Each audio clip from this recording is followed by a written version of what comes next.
C'est bien, donc on va ouvrir dans le livre du Deutéronome au chapitre 4, puis on va lire à partir du verset 1 jusqu'au verset 10 pour maintenant, là, puis si on peut aller plus loin, on pourra lire d'autres versets. Donc je commence la lecture dans Deutéronome au chapitre 4 et on va lire du verset 1 à 10. Maintenant, Israël, écoute les lois et les ordonnances que je vous enseigne. Mettez-les en pratique afin que vous viviez et que vous entriez en possession du pays que vous donne l'Éternel, le Dieu de vos pères. Vous n'ajouterez rien à ce que je vous prescris, et vous n'en retrancherez rien, mais vous observerez les commandements de l'Éternel votre Dieu, tels que je vous les prescris.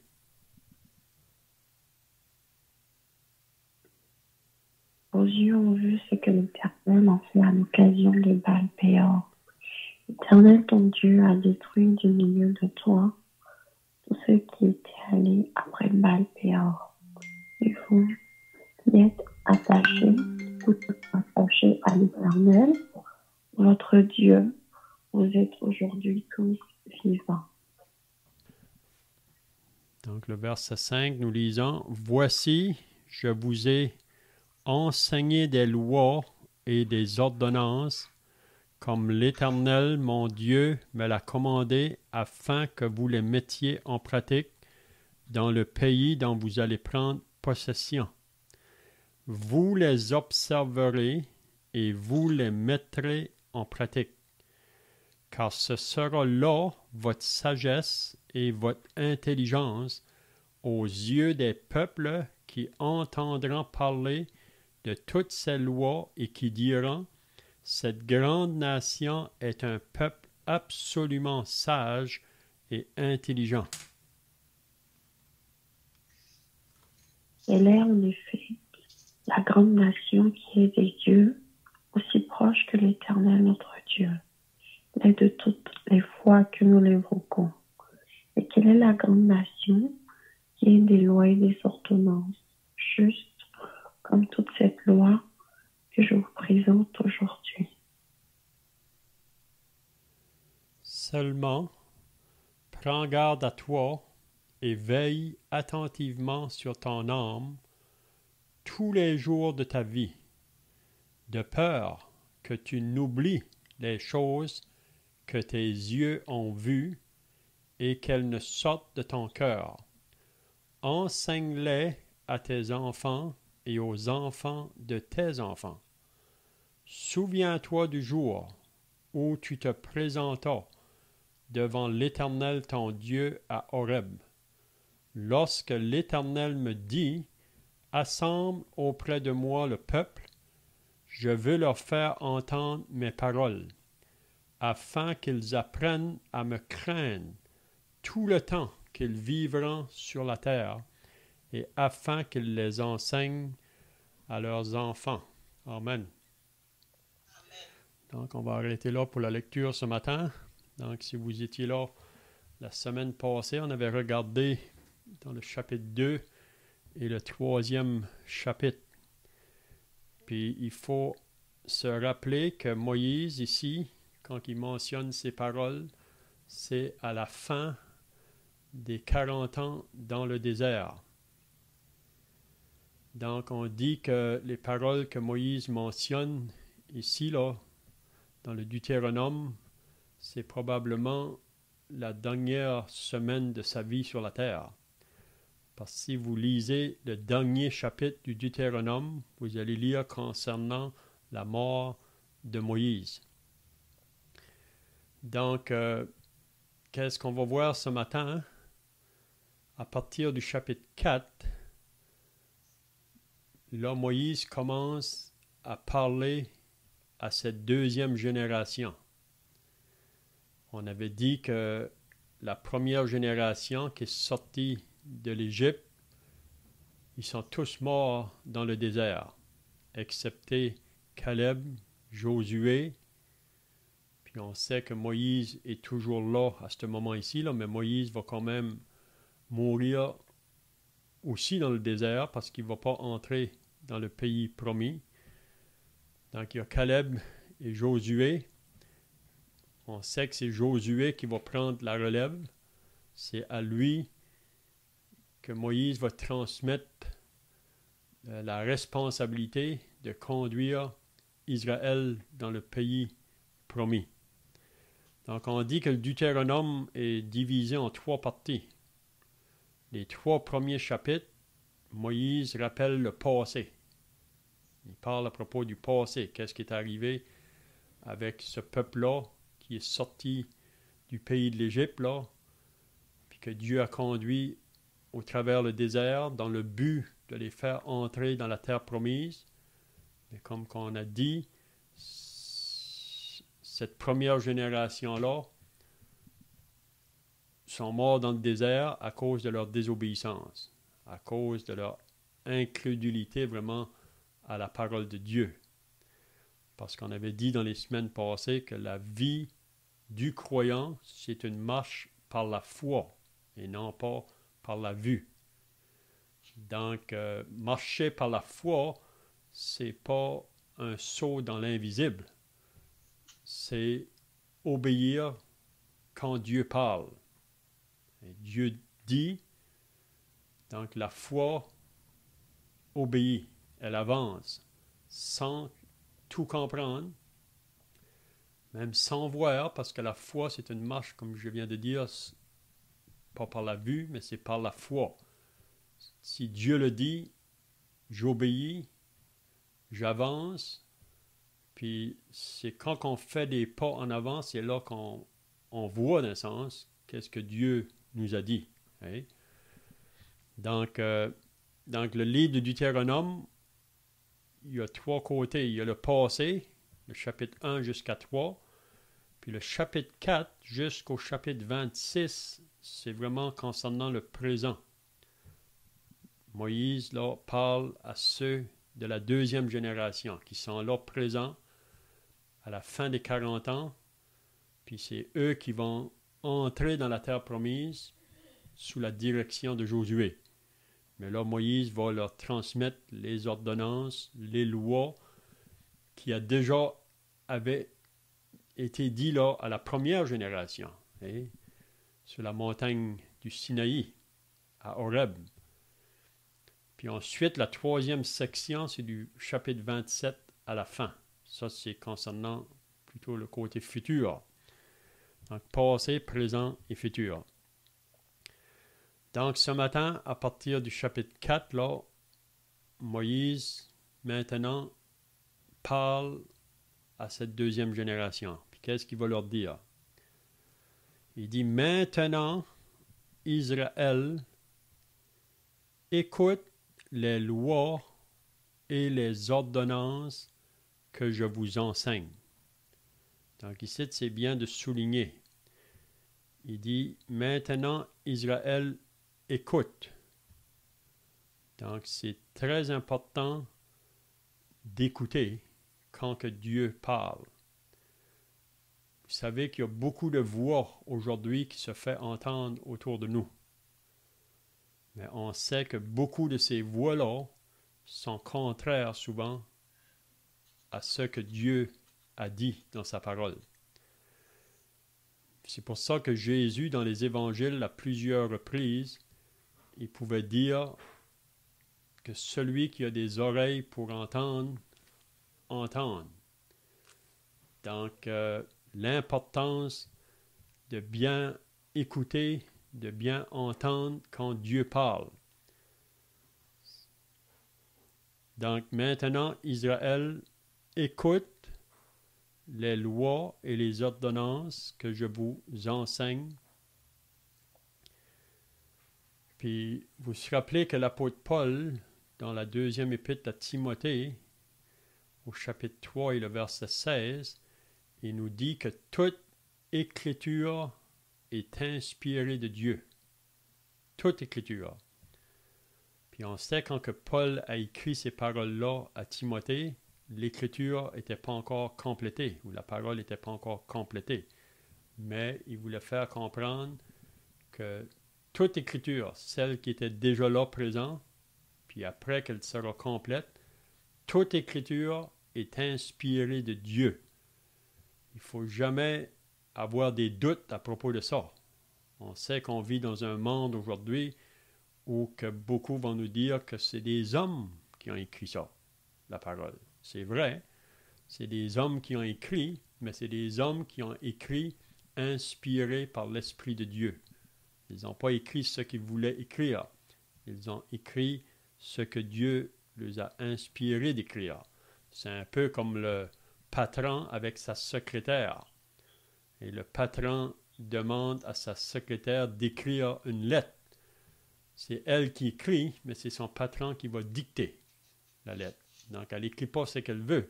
Donc, c'est la même chose. La parole de Dieu, il y a 40 personnages qui ont écrit la Bible, mais ils ont été poussés par l'Esprit de Dieu. C'est ça que Pierre nous dit dans sa deuxième épître. Donc, il faut être certain, assuré, que ce livre qu'on a entre nos mains, c'est la parole de Dieu. C'est des hommes qui écrivent, mais poussés par l'Esprit de Dieu. Même si vous vous rappelez, quand que Paul a été à Thessalonique, on lit ça dans les Actes des Apôtres, là, quand Paul est arrivé à Thessalonique pour annoncer le message de l'Évangile, ça dit que les gens de Thessalonique ont reçu cette parole-là, non pas comme venant des hommes, mais comme venant de Dieu. Donc c'est Paul qui prêchait, mais eux ont pris cette parole-là comme venant directement de Dieu. Puis c'est pour ça que ça produit dans leur vie un grand changement. Okay? Donc ça, c'est très important. Donc, écoute les lois et les ordonnances. Qu'est-ce qu'il dit ensuite? Mettez-les en pratique afin que vous viviez. Donc, c'est une chose d'écouter la parole, puis c'est bien de l'écouter attentivement, puis surtout pour chercher à comprendre le sens de la parole. Parce que vous savez, si vous ne comprenez pas le sens, c'est difficile à l'obéir. Mais il faut écouter attentivement, puis essayer de comprendre ce que Dieu a à nous dire, puis le moment qu'on l'a compris, donc Dieu nous demande de la mettre en pratique, de l'obéir. Vous vous rappelez qu'est-ce que Jésus a dit dans Matthieu 7? Jésus a dit, « Celui qui écoute ma parole et qui la met en pratique est semblable à un homme qui bâtit sa maison sur le roc. » Même qu'il dit, il est semblable à un homme sage qui bâtit sa maison sur le roc. Quand que le vent va souffler, la tempête va venir, cette maison-là va rester debout parce qu'elle est bâtie sur le roc. Puis qu'est-ce qui fait qu'elle est bâtie sur le roc? C'est une personne qui écoute la parole et qui la met en pratique. Hein? Mais il dit, mais celui qui écoute la parole et qui ne la met pas en pratique est semblable à un homme insensé. Quand la tempête vient, le vent souffle, cette maison-là va s'écouler. Parce que celui qui écoute la parole ne met pas en pratique. Et donc, c'est ça la différence. Donc, mettez-les en pratique. C'est à ce moment-là que la parole va avoir sa force, si on peut dire, ou sa puissance dans nos vies. Mettez-les en pratique afin que vous viviez. Parce que c'est en obéissant la parole de Dieu qui fait que nous vivons. Parce que vous savez, en dehors de Dieu, en dehors de sa parole, l'homme est mort. Spirituellement, il est mort. Donc, qu'est-ce qui va nous faire vivre?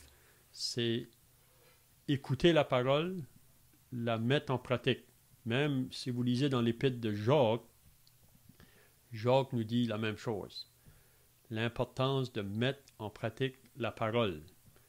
Parce qu'il dit que si on écoute, on n'en met pas en pratique, il dit on est semblable à quelqu'un ou à un homme qui se regarde dans le miroir, puis après qu'il a vu ce que le miroir lui reflète, mais il ne fait pas de cas. Et c'est comme si vous regardez dans le miroir, puis je crois qu'à chaque jour, les personnes se regardent dans le miroir, surtout le matin, pour voir ce que nous ressemblons.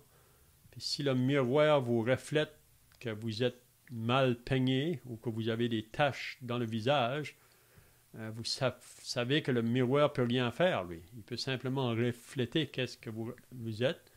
Mais là, vous, maintenant, vous avez à agir. Le miroir vous dit que vous avez une tache, donc là, vous allez prendre une serviette pour enlever la tache. Donc, mais si que je regarde dans le miroir, puis je m'en vais, je ne fais pas de différence qu'est-ce que le miroir me dit, c'est comme si on lit la parole, mais on n'obéit pas. C'est ça que Jacques nous fait comprendre. Donc, l'importance de mettre en pratique la parole. Donc, mettez-les en pratique afin que vous viviez, parce que c'est là la bénédiction. Vous savez, si on lirait, on va arriver là plus tard, mais dans le Deutéronome 28, il parle de la bénédiction et la malédiction. Il dit, vous serez bénis si vous obéissez. Mais si vous n'obéissez pas, vous serez maudits. C'est ça que Dieu dit à Israël. Puis c'est triste vraiment parce que si on lit l'histoire d'Israël, c'est exactement le chemin qu'ils ont pris. Ils ont pris le chemin de la désobéissance. Puis c'est pour ça qu'ils ont rencontré beaucoup de difficultés, même jusqu'à aujourd'hui vraiment.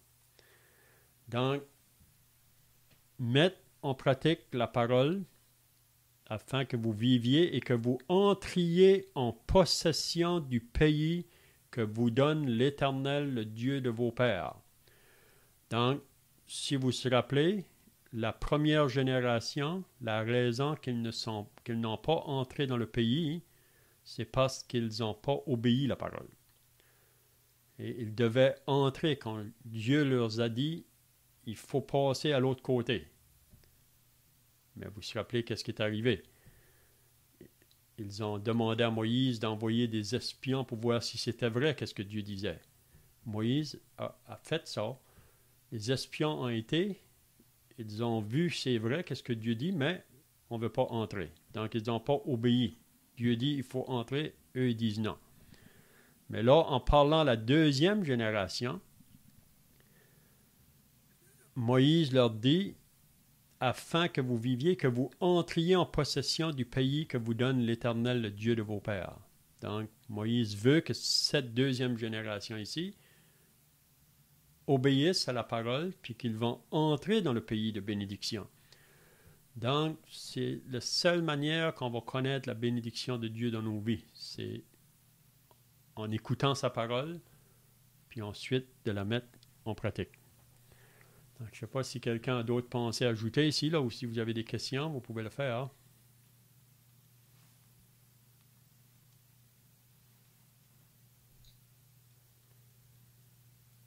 C'est bien. Donc, le verset 2 maintenant, ça c'est un verset aussi qui est très bien à retenir. Quand il dit au verset 2, « Vous n'ajouterez rien à ce que je vous prescris. » Donc, il ne faut pas ajouter à la parole de Dieu.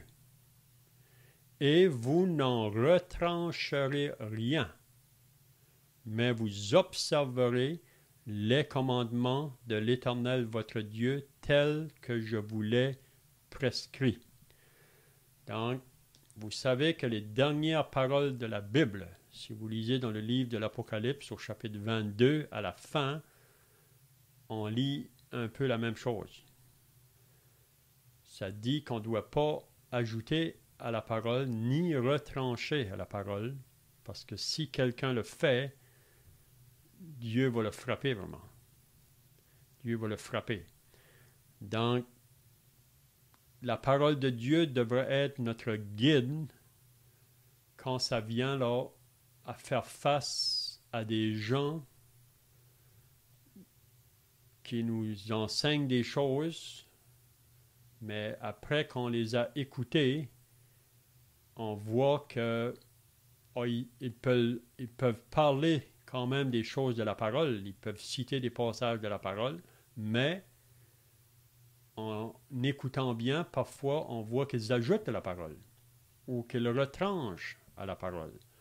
Puis on pourrait voir que dans toutes les religions de ce monde, même toutes les sectes religieuses, beaucoup d'eux autres ont la parole, souvent dans leur langage ou même dans leurs livres qu'ils ont écrits, mais à un moment donné, vous voyez des choses qui soit qu'ils ajoutent ou qu'ils enlèvent. Mais la parole est bien claire qu'on ne doit pas ajouter ni retrancher à la parole. Si je vous donne un exemple, si moi je vous demande combien de personnes ont été sauvées au temps du déluge, le déluge de Noé, combien de personnes ont entré dans l'arche, ont été sauvées? Donc, si vous me disiez qu'il y avait 1000 personnes dans l'arche, moi, je vais vous dire non. Peut-être vous allez me dire, mais pourquoi tu me dis non? Je vous dis non parce que la parole de Dieu me dit qu'il n'y avait pas 1000 personnes. Hein? Si vous me disiez qu'il y avait une personne dans l'arche, mais moi, je vais vous dire non. Pourquoi? Parce que la Bible me dit qu'il n'y avait plus qu'une personne. Donc, le moment qu'on ajoute ou on enlève, c'est là qu'il nous dit c'est qu'on ne doit pas ajouter ni retrancher. Est-ce que quelqu'un peut me dire combien de personnes étaient dans l'arche?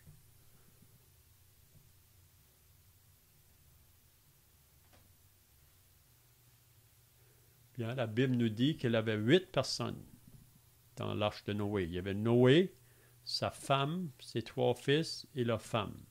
Donc 8 personnes. Donc c'est ça que la Bible nous dit. Donc, qu'est-ce que je veux dire? Que la Bible devrait toujours avoir le dernier mot. Oui? Beaucoup de religions aujourd'hui, ou les sectes dans ce monde, ils ont la Bible, mais souvent ils ont des livres. Puis même, on connaît un groupe que le fondateur disait que si vous ne lisez pas mes livres, vous ne pouvez pas comprendre la Bible. Mais ça, c'est faux. Parce que la Bible est comprise par le Saint-Esprit qui se révèle à nous quand que nous la lisons. C'est vrai que Dieu peut utiliser quand même des livres que des hommes de Dieu ont écrits, qui peut être une aide pour nous pour comprendre la parole de Dieu, mais la Bible devrait avoir toujours le dernier mot, si on peut dire. Hein? Donc, vous n'ajouterez rien à ce que je vous prescris et vous n'en retrancherez rien, mais vous observerez les commandements de l'Éternel votre Dieu tels que je vous l'ai écrit. Puis ça, on voit ça ailleurs. Si vous lisez dans le Lévitique au chapitre 19 au verset 37, il vous dit la même pensée. Puis on peut voir ça ailleurs. Donc, quand vous avez à parler avec quelqu'un, peut-être quelqu'un qui vient à votre porte, qui se dit messager de Dieu ou un envoyé de Dieu, c'est très important d'écouter qu'est-ce qu'il dit. Puis s'il y a des choses qu'il ajoute à la parole ou enlève, donc vous pouvez dire on n'est pas d'accord. Ou même si vous avez à lire des livres, vous savez, si vous rencontrez un musulman, vous savez que le musulman, eux, leur livre, c'est le Coran. Si vous rencontrez les Mormons, eux, ils ont aussi la Bible, mais leur livre, c'est le livre des Mormons. Si vous rencontrez des témoins de Jéhovah, c'est la même chose. Ils ont la Bible. C'est vrai que leur Bible a été falsifiée pour appuyer leur enseignement, mais quand même, on peut trouver beaucoup de choses qui sont la même chose que dans la Bible, mais eux aussi ont leur livre. Puis les témoins de Jéhovah, j'ai eu beaucoup d'expérience avec eux au début, ils ne vont pas vous encourager trop à lire la Bible quand ils vont venir chez vous. Ils vont vous encourager à lire leurs livres, parce que c'est ça que leur fondateur disait, que si on ne lit pas ces livres, on ne peut pas comprendre la parole de Dieu. Mais ça, c'est faux. Donc, moi, j'ai lu tous ces livres-là, mais le moment qu'il y a quelque chose qui ajoute à la parole ou qui retranche, je ne peux pas l'accepter. Hein? Il y a un exemple que je peux vous donner encore. Si vous lisez dans le Coran, il nous parle de la naissance de Issa. Pour eux autres, c'est Jésus dans le Coran, Issa.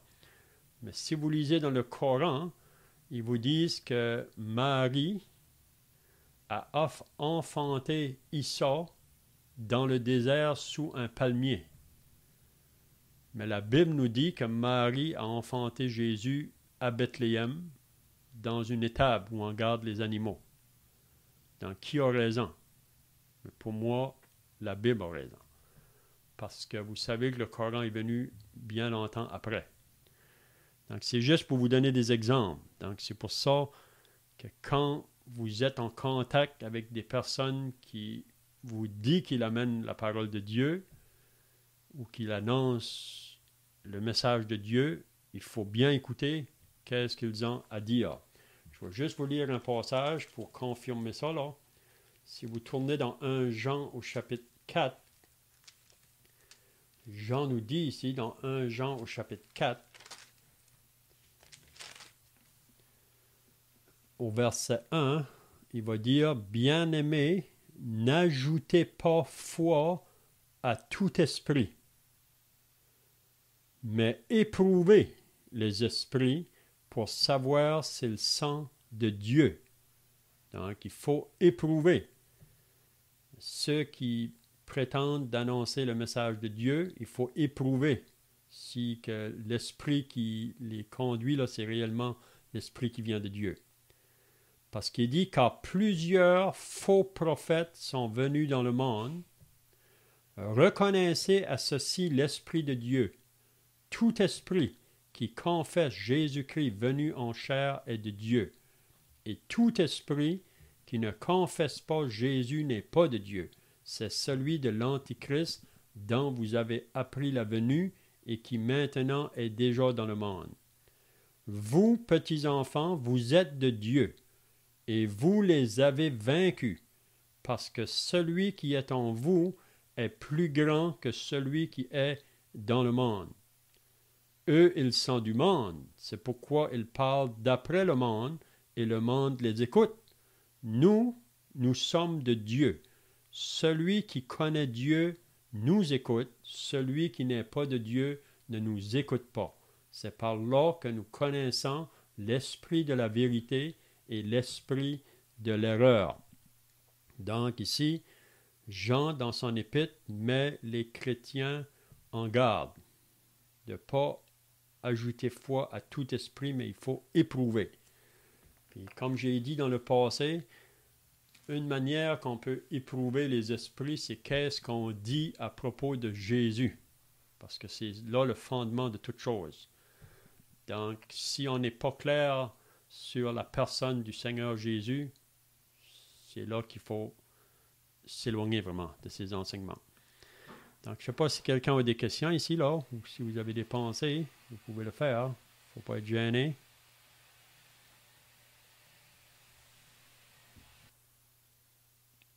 Ben, c'est bien, donc, il ne faut pas ajouter rien à ce que je vous ai prescrit, Moïse dit. Et vous n'en retrancherez rien, mais vous observerez les commandements de l'Éternel, votre Dieu, tels que je vous l'ai prescrit. Maintenant, qu'est-ce qu'il va leur dire? Là, il va rappeler à la deuxième génération un événement qui s'est fait dans le passé, là, avec la première génération. Regardez qu'est-ce qu'il dit au verset 3. Il dit, vos yeux ont vu, donc ça veut dire qu'ils étaient là, ils ont vu ça. Vos yeux ont vu ce que l'Éternel a fait à l'occasion de Baal-Béar. L'Éternel, ton Dieu, a détruit du milieu de toi tous ceux qui étaient allés après Baal-Béor. Ici, il ne nous donne pas le nombre de personnes qui ont été détruites, mais il y avait 25 000 personnes qui ont été détruites dans ce jugement ici. Puis qu'est-ce que c'était ça? Baal-Béor, si vous lisez dans le livre des Nombres, je pense à partir du chapitre 22, 23, 24, 25, c'est quand que Moïse avec Israël arrivait dans les plaines de Moab. Ça, c'est juste avant d'entrer là, qu'ils vont entrer dans la terre promise, là. Puis qu'est-ce qui est arrivé? Le roi de Moab, Barak, avait peur de ce peuple-là, Israël qui venait. Donc, il a voulu essayer de faire du mal à ce peuple-là, pour les arrêter, pour venir combattre contre lui. Puis si vous vous rappelez, qu'est-ce qu'il a fait? Il a envoyé chercher en Mésopotamie, ça c'est un pays un peu plus loin, quelqu'un qui se disait prophète. Mais c'était un faux prophète. C'est Balaam. Si vous vous rappelez de Balaam, puis il a demandé à Balaam de venir, puis il était prêt même à lui donner beaucoup d'argent. Puis c'est la raison pourquoi que le prophète est venu, parce qu'il était intéressé à l'argent. Mais il a demandé à Balaam de venir pour maudire le peuple d'Israël. Puis si vous vous rappelez, à la première fois là, qu'on est venu voir Balaam, ça nous dit que Balaam, si vous lisez ça à la première vue, ça paraît comme si quelqu'un qui est un vrai prophète, mais il est faux. Mais à la première vue, c'est comme si il a consulté Dieu, Dieu a dit de ne pas aller. Mais là, le lendemain, ils sont venus, donc là, il est parti sur son âne, puis si vous vous rappelez qu'à un moment donné, l'âne a voulu l'arrêter dans son chemin. Puis il a même battu l'âne, puis l'âne a parlé. Donc, Balaam, Dieu voulait l'arrêter, si on peut dire, de prendre ce chemin-là, parce que c'était un mauvais chemin. Mais il est allé quand même parce que Balaam était intéressé à l'argent. Puis quand il est venu pour maudire le peuple, si vous vous rappelez, il n'a pas pu le maudire. Il a béni plutôt. Puis là, le roi de Moab, il n'était vraiment pas content. Il dit, c'est pas ça que je t'ai demandé. Je te demande de maudire le peuple. Mais parce que Balaam n'a pas pu réussir à maudire, il a fait un arrangement avec le roi de Moab. Il a dit, la seule manière que tu vas être capable d'apporter un jugement sur ce peuple-là, c'est que le peuple puisse faire quelque chose qui va désobéir à son Dieu. Donc, qu'est-ce que Balaam a dit? Il dit, prends tes filles de Moab, là, puis envoie-les séduire les fils d'Israël, ou les enfants qui sont associés à Israël. Puis c'est ça qu'ils ont fait, vraiment. Puis ils les ont séduits, puis ils les ont entraînés à aller adorer leur Dieu. Hein? Puis c'est là que Dieu a dû juger Israël. Si vous lisez dans le livre des Nombres, là, je pense que c'est le chapitre 25, je ne me trompe pas, qu'il a dû juger, puis au-dessus de 25 000 personnes qui sont mortes là. Donc ici, Moïse rappelle à la deuxième génération là, la conséquence de désobéir à la parole de Dieu. Les conséquences de désobéir à la parole de Dieu. Donc, vos yeux ont vu ce que l'Éternel a fait à l'occasion de Baal-Béor. L'Éternel, ton Dieu, a détruit du milieu de toi tous ceux qui étaient allés après Baal-Béor. Donc, ils se sont détournés de la voie de Dieu. C'est la même chose si vous lisez dans l'Exode au chapitre 32, si vous vous rappelez, quand que Moïse était sur la montagne, le peuple était en bas avec Aaron. Puis là, vu que Moïse ne revenait pas, le peuple a dit à Aaron, « Fais-nous un Dieu. » Puis vous vous rappelez qu'est-ce qu'ils ont fait? Aaron lui a fait un Dieu, il lui a fait un veau d'or. Puis le peuple s'est mis à danser autour de ce veau d'or-là. C'était vraiment de l'idolâtrie, vraiment. Puis si vous vous rappelez que Dieu a dit à Moïse qu'est-ce qui se passait, puis il y a beaucoup de personnes encore là qui ont été mis à mort par un jugement qui venait de Dieu. Donc, c'est ça les conséquences de la désobéissance. Donc, au verset 4, « Et vous qui vous êtes attachés. » Donc, quand ces choses-là sont arrivées à Baal-Béor, il y en a qui n'ont pas suivi d'autres, là. Ils ont vraiment resté attachés à la parole de Dieu. Donc, et vous qui vous êtes attachés à l'Éternel, votre Dieu, vous êtes aujourd'hui tous vivants. Donc, vous êtes vivants aujourd'hui parce que vous vous êtes attachés à la parole. Vous n'avez pas détourné la parole. Donc, ça, c'est la deuxième génération.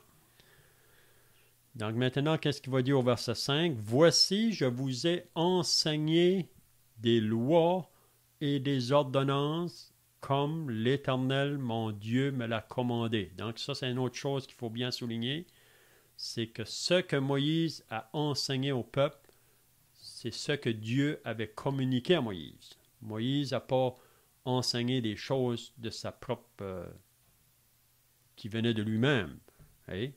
Il leur rappelle ici, « Voici, je vous ai enseigné des lois et des ordonnances comme l'Éternel, mon Dieu, me l'a commandé. » Donc, quand ils écoutent Moïse leur enseigner, c'est comme si que c'est Dieu qui les enseigne.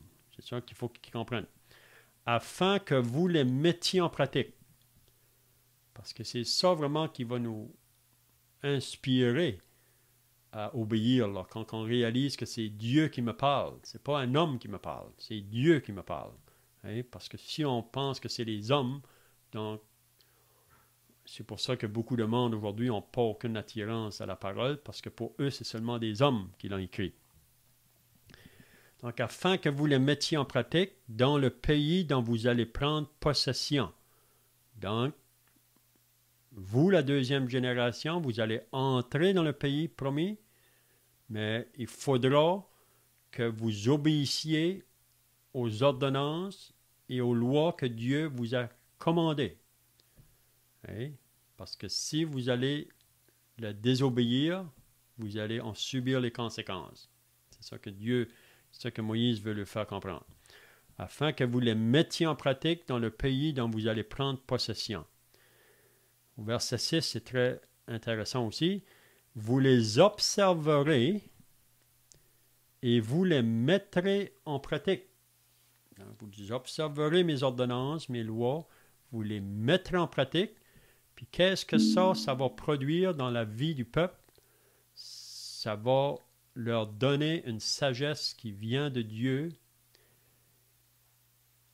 et une intelligence qui vient de Dieu. Et c'est ça qu'il dit au verset 6. Vous les observerez et vous les mettrez en pratique, car ce sera là votre sagesse et votre intelligence aux yeux des peuples. Donc, d'où vient la sagesse? D'où vient l'intelligence? La sagesse, c'est la crainte de Dieu. L'intelligence, c'est de s'éloigner du mal. Donc, si on va observer et mettre en pratique la parole de Dieu, donc c'est de là qu'on va acquérir la sagesse de Dieu dans nos vies. Puis aussi l'intelligence, parce qu'en observant sa parole, on va vouloir s'éloigner du mal. Parce qu'on vit dans un monde qui est tout au contraire. Puis c'est pour ça que l'apôtre Paul dit dans l'Épître aux Romains au chapitre 12, « Ayez en horreur le mal, attachez-vous fortement au bien. » Donc, de s'attacher au bien, c'est de s'attacher à la parole de Dieu. Car ce sera là votre sagesse et votre intelligence. Puis ça, vraiment, ça va se refléter aux yeux des peuples alentours, aux yeux de toutes les nations alentours. Vous savez qu'Israël, Dieu l'a choisi pour qu'elle soit une lumière pour les nations alentours. Donc, Israël est un peuple pas meilleur que les autres, c'est juste une grâce que Dieu les a faite. Comme quand Dieu sauve une personne aujourd'hui, c'est sa grâce. C'est pas parce qu'une personne est meilleure que les autres autour, c'est sa grâce. Mais quand Dieu sauve une personne, ou qu'il a sauvé ce peuple-là, d'Israël, il veut maintenant les utiliser pour qu'eux soient un témoignage pour les peuples alentours. Donc, si Dieu m'a sauvé, il veut que je sois un témoignage pour le monde autour de moi, pour ma famille, pour les collègues de travail, si je suis à l'école, pour les autres étudiants autour de moi, pour qu'ils puissent voir en moi, vraiment pour qu'ils puissent voir en moi vraiment ce que Dieu a dit dans sa parole. Hein?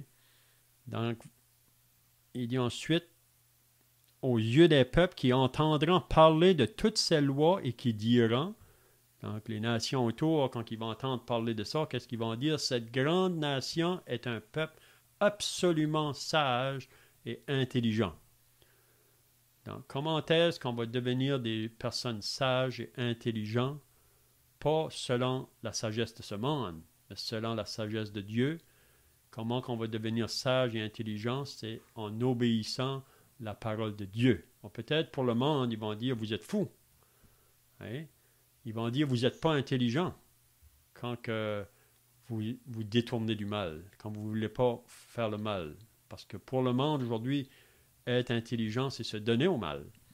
Mais ici, ils verront que cette grande nation est un peuple absolument sage et intelligent. Parce que dans le fond de tout, la plupart du monde autour, qui vivent toujours dans la vie du péché ou dans le mal, ils savent que ce que Dieu a dit, c'est ça la bonne chose à faire, mais à cause du péché qui domine leur vie, ils ne peuvent pas se soumettre à ça. Hein? Donc, on va peut-être terminer avec les deux. Oh, OK. Monsieur Léon, j'ai une petite question, s'il vous plaît. OK. Quand tu parles du pays dont vous allez prendre possession, pour nous aujourd'hui, en tant que chrétiens, ce pays-là, est-ce que c'est vraiment les bénédictions spirituelles que nous avons dans le Seigneur Jésus maintenant? Comme dans Éphésiens 1, je pense au verset 3, ça dit les bénédictions spirituelles. Non, Éphésiens 1, pardon. Ça dit au verset 3, béni soit Dieu le Père de notre Seigneur Jésus-Christ, qui nous a bénis de toutes sortes de bénédictions spirituelles dans les lieux célestes en Christ. Est-ce que c'est ça le pays promis qu'on peut aujourd'hui, bien c'est vraiment le ciel? Oui, c'est ça. C'est ça, vraiment. Canaan, c'est pas le ciel. Hein, parce que on voit que quand que le peuple d'Israël va entrer dans Canaan, il faudra qu'il combatte. Et au ciel, il n'y aura plus de combat. Il faudra qu'il combatte pour conquérir le pays, parce qu'il y a des ennemis dans ce pays-là. Dans Canaan, pour nous aujourd'hui, comme tu viens de dire, qui sommes associés à l'Église, c'est toutes les bénédictions spirituelles que Dieu veut nous donner présentement en Christ. Hein? Mais pour que nous, on puisse les posséder, ces bénédictions-là, ou les acquérir, on a un combat à livrer. Comme Israël, pour conquérir le pays de Canaan, il doit combattre les ennemis. Donc, nous, on a 3 ennemis, le diable, le monde et la chair, qui nous font la guerre, vraiment, pour pas qu'on puisse acquérir ces bénédictions-là. Vous comprenez? Je ne sais pas si c'est ça que tu as pensé, là, Alexandrine? Oui, c'est exactement ça. Merci. C'est bien. Donc, ça, c'est une bonne question, là, parce qu'il faut qu'on comprenne ça. Dieu veut aussi qu'on goûte Canaan, nous les chrétiens aujourd'hui. Mais comme que je dis, les bénédictions qui se trouvent en Christ, pour qu'on puisse les posséder, là, il y a un combat à livrer. Parce qu'il y a un monde autour, puis même la chair en nous s'oppose aux choses qui sont de Dieu. Hein? OK, donc, peut-être qu'on peut terminer avec le verset 7. Donc, il dit, là, Moïse dit au peuple, « Quelle est en effet la grande nation qui est des dieux aussi proches que l'Éternel notre Dieu? » Mais il n'y en a pas. C'est ça que Moïse veut lui faire comprendre. « L'est de nous toutes les fois que nous l'invoquons. » Parce que le Dieu qu'on invoque, c'est le Dieu vivant. C'est un Dieu vrai. Hein? Mais les faux dieux, c'est comme le psaume 115, je pense, qui nous dit qu'ils ont des yeux, toutes les idoles, ils ont des yeux, mais ils ne voient pas. Ils ont des oreilles, ils n'entendent pas. Hein? Ils ont des mains, ils ne peuvent pas toucher. Ils ont des pieds, ils ne marchent pas. Donc ça, c'est des faux dieux. Ça ne peut pas rien faire pour nous. Mais le Dieu qu'Israël possédait, c'est le Dieu vivant. Il n'y en a pas d'autre. Et quelle est la grande nation qui ait des lois et des ordonnances justes comme toutes ces lois que je vous présente aujourd'hui? Donc, qu'est-ce que Moïse veut le faire comprendre? Il n'y en a pas d'autres. Il y a seulement un seul vrai Dieu, puis c'est vraiment ce Dieu-là qui peut nous donner des ordonnances justes et vraies. Je pense qu'on va terminer là parce qu'après ça, là, ils vont mettre encore l'importance de prendre garde, de veiller sur nous autres, puis aussi de transmettre ces enseignements-là à nos enfants, ou transmettre ces enseignements-là à ceux qui nous entourent. Hein? Donc, c'est ça vraiment le désir de Dieu pour nous qui lui appartenons. Donc, je vois que le temps est passé, donc on va terminer par la prière, puis ensuite on pourra chanter un cantique pour terminer. Notre Dieu et notre Père, nous voulons maintenant nous approcher de toi pour te remercier pour ta parole que nous avons lue ce matin et nous réalisons que c'est très important de la lire, de la comprendre, de la méditer et ensuite d'obéir ce que tu nous demandes. Et nous réalisons qu'en l'obéissant, c'est là la bénédiction pour nous. Donc nous voulons penser à ces paroles de l'apôtre Paul aux chrétiens de la Galatie qui pouvait leur dire « Marchez selon l'esprit et vous n'accomplirez pas les désirs de la chair, car la chair a des désirs contraires à celles de l'esprit. Elle est opposée. » Donc notre Dieu, nous croyons que pour nous qui sommes sauvés aujourd'hui, si nous allons pouvoir connaître ces bénédictions que tu veux nous donner, c'est en marchant une marche par l'esprit, c'est-à-dire de ne pas laisser rien qui pourrait attrister le Saint-Esprit dans nos vies. Donc, on prie ta bénédiction pour tous ceux qui étaient présents. Bénis ta parole à chacun de nous. Et on prie même pour l'étude de ce soir au nom du Seigneur Jésus. Amen.